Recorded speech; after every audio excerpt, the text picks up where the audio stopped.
वही मैं बता रहा हूं कि अपने प्रशासनिक अधिकारियों को इतना परेशान होना पड़ रहा है, चाहे वो पुलिस हो, चाहे नार्को टेस्ट विभाग हो, चाहे अपना जो है पॉलीग्राफी जो करते हैं वो लोग हैं, मेडिकल साइंस वाले हैं, चाहे पुलिस प्रशासन है, चाहे इससे रिलेटेड जितने भी हमारे गृह मंत्रालय हो, चाहे देश की जनता हो, सब लोग परेशान क्यों हैं? और बेचारे लोग कितना मेहनत कर रहे हैं, कितना गुमराह कर रहा है। दृश्यम 2 का पिक्चर बन रहा है पूरा। महरौली के जंगलों में उसने जो है टुकड़े कर करके फेंके। इसके अलावा छतरपुर, आप लोग जानते होंगे, छतरपुर में भी छतरपुर के जंगल में भी उसने लाशें फेंकी, उसके टुकड़े। और वहां पर देखा होगा आपने कि तालाब में, जो कि कई सौ साल पुराना जो तालाब है, नदी टाइप का है, उसमें टुकड़े फेंके। अब ये हुआ कि चलो ठीक है, इसको खाली कराया जाएगा, तो उसको खाली कराने में पता नहीं कितने महीने लग जाएंगे। पुलिस तो हर भरसक प्रयास कर रही है ये सबूत खंगालने में, क्योंकि अपने देश का कानून इतना लचीला, इतना उस समय के हिसाब से बना हुआ है। देखिए, समय चेंज हो चुका है। कहा जाता है कि समय परिवर्तित होता है तो इंसान को परिवर्तित होना पड़ता है। अब परिवर्तन संसार का नियम है। तो जब परिवर्तन संसार का नियम है तो 1947 1950 वाला कानून और संविधान को देश के ऊपर क्यों सौंपा जा रहा है? तो जैसे हर चीज में परिवर्तन हो रहा है, तो कानून में क्यों नहीं हो रहा है? कानून व्यवस्था में क्यों नहीं हो रहा है? संविधान में अमेंडमेंट क्यों नहीं हो रहे हैं? संविधान में परिवर्तन क्यों नहीं हो रहा है? उस समय का माहौल कुछ और था, इस समय का माहौल कुछ और है। उस समय वो लोग 2 से 5% थे बंटवारे के समय, और आज आपको पता होगा कि ये लोग 20, 25, 30% तक लगभग हो गए हैं। जनसंख्या बहुत तेजी से बढ़ रही है। हिंदुओं की जनसंख्या धीरे धीरे घट रही है, बहुत तेजी से घट रही है, और मुस्लिमों की जनसंख्या बहुत तेजी से बढ़ रही है। ये अगर हमारे यहाँ बहन बेटियों को बचाना है तो पुलिस ये रिफॉर्म बिल मतलब लेके आना होगा, और यूसीसी, एक देश एक कानून, समान कानून लाना होगा, uniform civil code bill, uniform civil code संहिता। इसके अलावा हम ये कहते हैं समान शिक्षा का अधिकार संहिता, जनसंख्या नियंत्रण बिल, और उसके बाद से आपको जो धर्मांतरण हो रहा है इसके लिए एक संहिता लेके आनी पड़ेगी। जो हवाला का पैसा आ रहा है 57 मुल्कों से या बाहर से फंडिंग हो रही है, इस पे भी आपको जो है लगाम लगाना पड़ेगा, इसके लिए भी कानून बनाना पड़ेगा।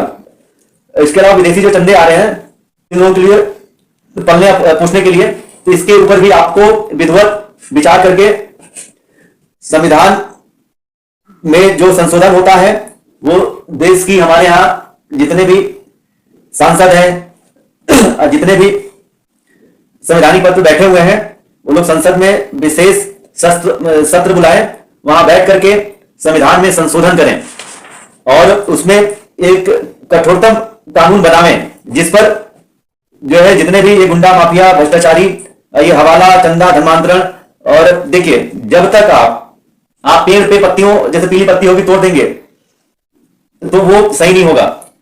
अगर टहनी कोई सड़ गई है उसको तोड़ देंगे, सही नहीं होगा जब तक उसके जड़ का इलाज नहीं होगा। जड़ में आप पहले बताइए, पेड़ लगाते हैं तो उसमें खाद डालते नहीं डालते हैं, पानी डालते नहीं डालते हैं, या उसको केयर करते नहीं करते हैं। वैसे बच्चों का, जैसे बच्चा हमारे यहाँ पैदा होता है तो कितना, मम्मी हो गई हमारी, चाहे हमारी माताएं बहनें हो गई, बच्चा पैदा होता है कितना केयर होता है नाजुक होते हैं बच्चे, वैसे पेड़ भी नाजुक होता है। तो केयर होता है, बच्चे 3, 4 साल 5 साल बाद जो है थोड़ा बहुत बुद्धि आती है, उससे पहले उन लोगों को सब कुछ सिखाया जाता है, क्योंकि मिट्टी के बर्तन के समान होते हैं। तो इलाज की बात हो रही है, तो इलाज जब तक जड़ का नहीं होगा, यानी कि मेन कानून व्यवस्था और संविधान में परिवर्तन नहीं होगा, तब तक ये देश में ऐसे कांड और ऐसी चीजें, ऐसी घटनाएं होती रहेंगी। और अगर परिवर्तन नहीं हुआ तो आने वाले समय में भारत को इस्लामिक मुल्क बनने में समय नहीं लगेगा, क्योंकि वो लोग पूरी तरह से प्री प्लान होकर के कार्य कर रहे हैं। तो ये भारत सरकार से हम लोग निवेदन करते ही करते हैं, बात रखते हैं, और जनता भी जागरूक हो, समझे। नहीं तो श्रद्धा है, आप लोग समझते किसी और की बेटी है, न्यूज देखते हैं, सुर्खियां देखते हैं, मजा लेते हैं। अगर उनके यहां एक बेटी कोई भी जाती है कहीं पर और उसके साथ ऐसी घटना होती तो देश में बवाला हो चुका होता। अभी जम्मू कश्मीर की एक मुस्लिम बेटी थी, उसके साथ कांड हुआ था, कितना बवाला हुआ था। या ऐसे ही ढेर सारे एग्जाम्पल हैं, इसमें ये सब बात करने का मुद्दा नहीं है। अब ये है कि बात वहां से शुरू हुई थी, जैसे रिप्रोडक्शन की बात। रिप्रोडक्शन, ढेर सारी पत्नियां और ढेर सारे बच्चे, कन्वर्जन लव जिहाद का मुद्दा था, तो ये सब मुद्दा लव जिहाद वाला रहा। अब इनके यहाँ ये होता है कि माइग्रेशन। माइग्रेशन में ये होता है कि डरा धमका करके या प्रलोभन में ला करके कैसे भी करके इस्लाम में परिवर्तित कराना ही कराना है। ये इन लोगों का मिशन है। पहला रिप्रोडक्शन, यानी कि ढेर सारी पत्नियां ढेर सारे बच्चे। दूसरा ये होता है कन्वर्जन, कन्वर्जन में लव जिहाद का मुद्दा आता है। और तीसरा होता है माइग्रेशन। माइग्रेशन में ये होता है कि प्रलोभन में ला करके, लालच में ला करके, या नहीं मानते हैं तो इन लोगों को डरा धमका करके कैसे भी इस्लाम कबूल करवाना है। ये इन 3 सूत्रों पे लोग चलते हैं, जो कि ये तीनों सूत्र पूरे विश्व में हावी है।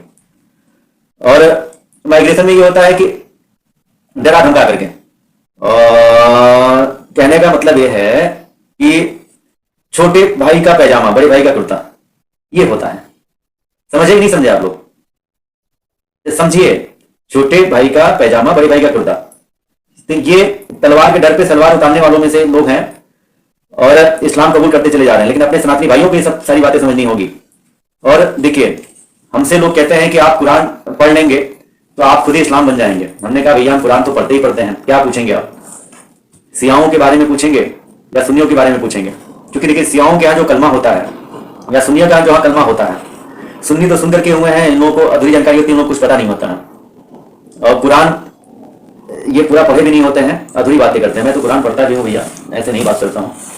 इनके यहाँ 6 कुरान है, ढेर सारे कुरान है, सारे कुरान पढ़ता हूँ मैं। तो अपना यहाँ साथ भी पढ़ता हूँ मैं, वेद भी पढ़ता हूँ। तो ये हमारा मकसद है बताने का, कहने का कि इनके यहाँ जैसे कलमा पढ़ लो, सुन्नी सुन करके, जैसे जो बात हुई सुन करके आए हैं, सुन करके यानी कि आधा अधूरा, आधा का मतलब बिस्मिल्लाहिर्रहमानिर्रहीम ला इलाहा इल्लल्लाह मुहम्मद रसूलुल्लाह, इन लोगों का आधा हो गया, अधूरा सुन लिए, कलमा पढ़ लिया, मुसलमान हो गया। लेकिन सियाओं की बात करी जाए तो सिया लोग उतने कट्टर नहीं होते जितना ये सुन्नी सुन करके हुए हैं। तो उनके यहाँ होता है बिस्मिल्लाहिर्रहमानिर्रहीम ला इलाहा इल्लल्लाह मुहम्मद रसूलुल्लाह अली वलीउल्लाह वसी रसूलुल्लाह वफ खलीफातु बिलाफस अल्लाहुम्मा सल्ली अल्लाह मोहम्मद अली मोहम्मद। तो ये इन लोगों का पूरा कलमा होता है। ये उतने खतरनाक ही नहीं जितना कि वो हैं सुन करके, जो मोहम्मद सल्लल्लाहु अलैहि वसल्लम साहब की बात करते हैं, जो कि नुपुर शर्मा जी ने उनकी बातें खोली हैं, बताई, तो उसको लेकर के इन लोगों ने इतना विवाद किया, सल्तनत से जुदा पता नहीं कितनी घटनाएं, अपने देश के प्रधानमंत्री मोदी जी तक को जो है लहरा करके ये सब चीजें दिखाई कि मैं सल्तनत से जुदा कर दूंगा।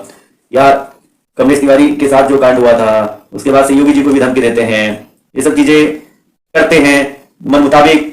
जो लोग, सबसे पहली बात देखिए, मौलाना जो हैं ये सबसे गंदे लोग हैं, क्योंकि मौलाना जायज बाप के औलाद नहीं होते हैं।